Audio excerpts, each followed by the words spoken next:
Parks and Gardens Department will be verified at noon.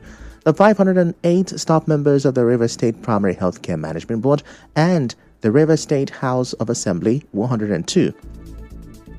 The verification session were held in 4 batches starting from 8 a.m. and ending at 5 p.m. Meanwhile, on Saturday, July 26, a total of 1,026 staff members across 15 MDAs and government agencies were verified. These included personnel from the Ministry of Youth Development, Transport, Culture and Tourism, Chieftaincy and Community Affairs, Social Welfare and Rehabilitation, Employment Generation and Empowerment, Energy and Natural Resources, Special Duties, Commerce and Industry, and others such as the River State Television, Newspaper Corporation, and the Pilgrims Welfare Board. The exercise is part of the state government's effort to sanitize the payroll system and ensure that only duly engaged personnel remain on the wage list. Away from that, the paramount ruler of Woji community, Eze Emeka Ihunwo, has extended congratulations to the Minister of the Federal Capital Territory, Nyesom Wike, on his recent conferment of an honorary Doctor of Science degree in Political Science by the University of Port Harcourt. In a goodwill message issued on behalf of the Woji people, Eze Ihunwo described the honor as a well-deserved recognition of Wike's transformational leadership, infrastructural strides, and service to nation building. This honor is a testament to your outstanding contributions to the nation building, infrastructural transformation, and visionary leadership, both as former governor of Rivers State and now FCT minister. Your tireless service continues to inspire generations, and this recognition by your alma mater is indeed a proud moment for us all. Ezewoji expressed his hope that Wike's continued service to the country will be fueled by the recognition and lead to even greater achievement. This distinguished recognition is not only a celebration of your illustrious accomplishments, but a testament to your enduring impact as a transformational leader, visionary statesman, and proud alumnus whose contributions have significantly advanced the cause of education and national development. We take immense pride in this remarkable milestone and join you in celebrating yet another feather to your cap. In the same vein, the immediate past councillor for Bomu Ward 7, Gokada local government area of River State, Hezekiah Zobidom, is also congratulating the FCT Minister Nyesom Wike on his 2 successful years in office and the honorary doctorate awarded to him by the University of Port Harcourt. Now, speaking to our correspondent, Zobidom hailed Wike as a political bulldozer who has made significant contributions to River State and Nigeria. Thank God for today, the privilege I have to appreciate my leader, His Excellency, Chief Barrister Ezenwo Nyesom Wike, DSS-ROS, our political bulldozer, the leader that I choose to follow and other leaders have chosen to follow, a man that have created so many impact in the political circle of Rivers State and Nigeria at large. I want to say congratulations for your successful 2 years in office as the FCT Minister, and again, the honorable doctorate degree bestowed on you yesterday. A big congratulations, my leader. I pray that may God grant you more grace and wisdom in your political affairs, both now and beyond. Now, he also appreciated Gokana leaders, including Rivers Elders Forum Chairman Ferdinand Alabraba, Senator Barinada Mpigi, Senator Thompson Sekibo, Senator Olaka Nwogu, Kenneth Kobani, Dunamene Deko, Fred Bako, Dumle Mao, and Austin Saul for standing by Wike during the political crisis in River State and helping secure the current political peace. Zobidom thanked his fellow Wikematic councillors, calling them foot soldiers who helped bring the suspended governor Siminalayi Fubara to power.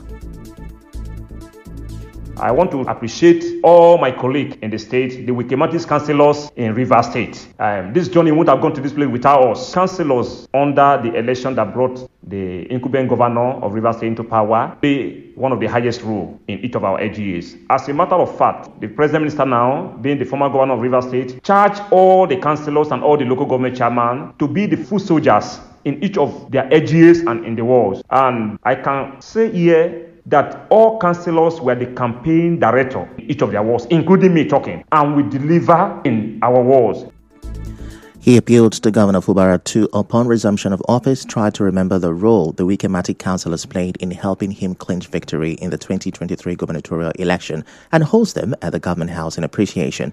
Zobidom further urged the FCT minister not to forget his loyal political base in Gokana PDP, from ward chairmen to councillors and local government area leaders who he says have consistently supported him.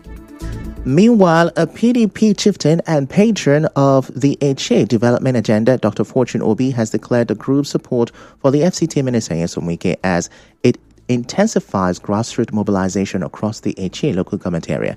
Dr. Obi made this known during the inauguration of ward executives of the HA development agenda for Igbo clan, held over the weekend in Umuayango, HA. He said the group is aligned with the leadership style of the FCT minister and is determined to sustain grassroots enlightenment to consolidate political support. We are here today to inaugurate the World Executive members of the HA Development Agenda for Igbo Agrasa clan. The HA Development Agenda is fully in support of the FCT minister, and we are assuring him that we are mobilizing the grassroots door to door. As we are leaving Igbo Agrasa today, we'll be going to Ozo clan, from Ozo clan to Olakwumoselen clan, to Mba clan, and to Okein clan, where we'll hold the grand finale of the grassroots mobilization we're embarking on. Dr. Obi also commended the FCT minister for his support for the senator representing Rivers East Senatorial District, Senator Owell Onyeso. He also lauded Senator Onyeso for his result-driven representation at the National Assembly. We want to also appreciate him, Senator Owell Onyeso, for all the human capital development stride he has taken in the past few months in Rivers East Senatorial District. And we are also appealing to other local governments in the Senatorial District to continue to give our senator the maximum support and appeal that they should give him the opportunity to continue to serve, even in his second term. The inauguration was conducted by the chairman of the HA Development Agenda, Eugene Wokoba. Ward executives inaugurated at the event include those from wards 3, 4, 5, and 6. Still to come, frustrated ASU threatens action as talks stall. Stay with us.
Three, Nigeria Info.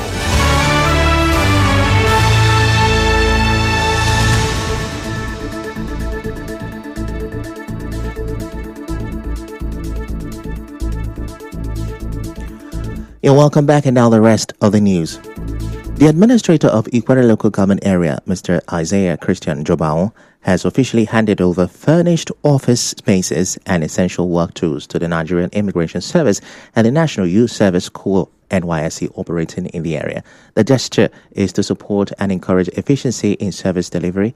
Now, speaking at the brief ceremony, Mr. Jobao stressed the need for collaboration between the council and federal institutions. Today is a special day for us in this council because we know the importance of collaboration among government agencies. And we have come here to increase that collaboration. Government does not exist in vacuum. As a local government, we're not going to mind only the activities of workers. We are also empowered to collaborate with security agencies. Today, part of what she requested been able to renovate that office. We also provided 30 plastic chairs, a laptop, and a fingerprint so that they can conduct their registration very well. In her remark, the Director of Education in Ikwere Local Government Area, Christiana Briggs, appreciated the administrator for fulfilling his promise to the two agencies. In their separate responses, the Ikwere Local Government NYSC Inspector Rosaline Waweze and the Assistant Comptroller of Immigration Ngoka Ogechi expressed gratitude to the administrator for the gesture. I came in here last year. I found out that everything was vandalized. I want to thank God Almighty and this administration. And when I cried out, He promised me, He said I shouldn't worry, that they will look into it. But lo and behold, most of those things has been provided. You are an able sole administrator. You have done so well, sir. May God bless you. Because every day, this Mr. Bello will come to office and complain that there is no office, but he has met you and you promised to give us an office. And you have fulfilled it just within a limit of time. So, sir, we are very appreciative. We thank you, sir. Sky is not your limit, but a starting point for you. The Chief Superintendent of Immigration in charge of the Ikwere ECOWAS sector, Faith Vincent, also spoke on the importance of immigration service in the area. We are in charge of control of immigrants. When we say immigrants in our terms, we're talking of people traveling from one place to another. We are here now. We are in every local government in every state. When we talk of persons, we'll even go to grassroots. That is why we are here. Our correspondent reports that earlier at the ceremony, a representative of the National Orientation Agency in Nkemjika Grace sensitized council staff on the need to understand and appreciate the Nigerian national anthem as a unifying symbol. Away from that, the president of the Dangote Group, Aliko Dangote, has asked President Bola Tinubu to include refined petroleum product in the list of items banned under the Nigeria First policy of the federal government. Speaking at the just concluded Global Commodity Insight Conference on West African refined fuel market hosted by the Nigerian Midstream and Downstream Petroleum Regulatory Authority in partnership with S&P Global Insight, Dangote requested in clear terms that petrol, diesel, and other refined petroleum products be added to the items banned by the policy. Dangote says the importation of fuel into Nigeria is killing local refining and discouraging further investment in the sector and even the economy. To remain viable, he urged governments across Africa to take deliberate steps, as the United States, Canada, and the European Union have done to protect domestic producers from what he called unfair competition.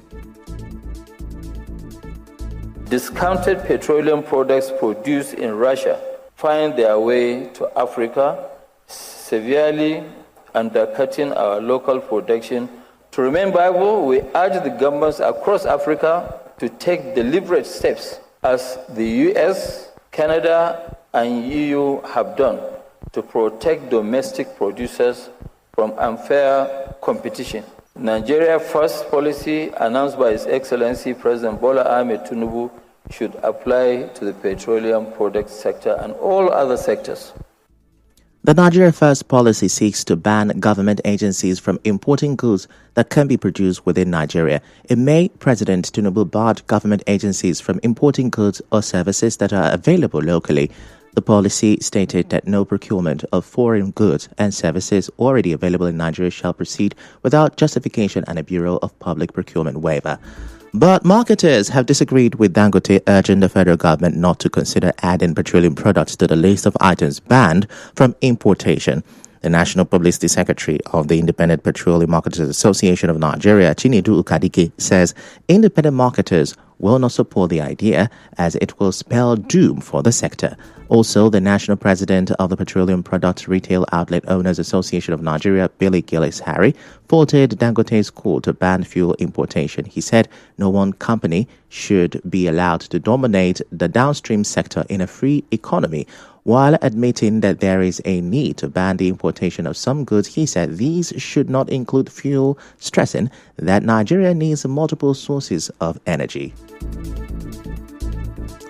And our politician And businessman Toyin Cole says Nigeria must improve its global image to attract investment in the energy sector. He blames poor governance and corruption rankings for scaring off investors.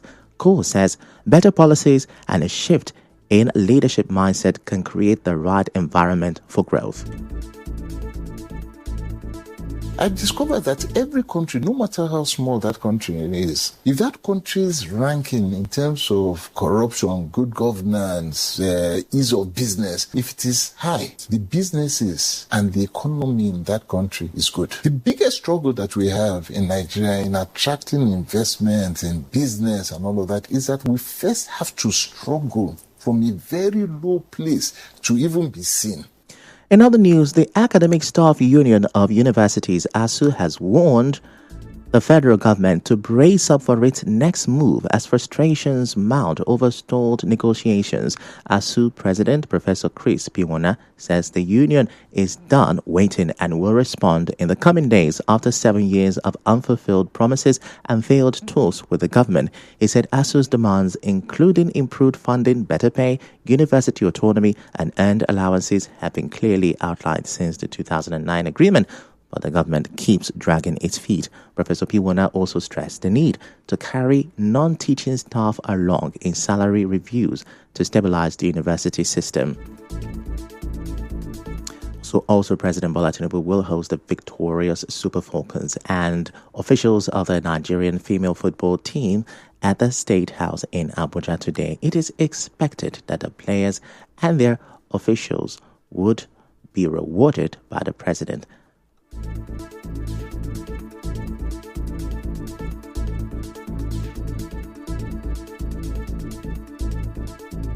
Now, more details will come to you on the Sports Drive show this morning.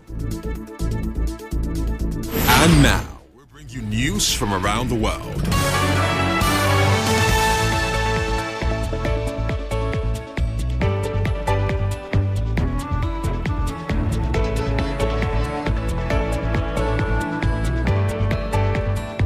The United States and European Union have reached a trade deal framework ending a months-long standoff between two of the world's biggest economic partners.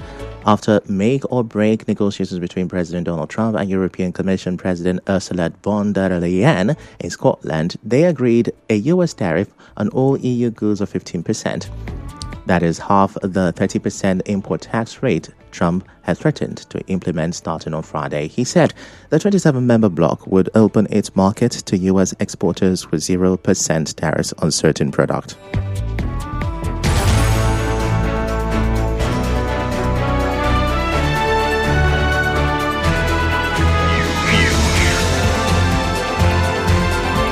This is the news on 92.3 Nigeria Info.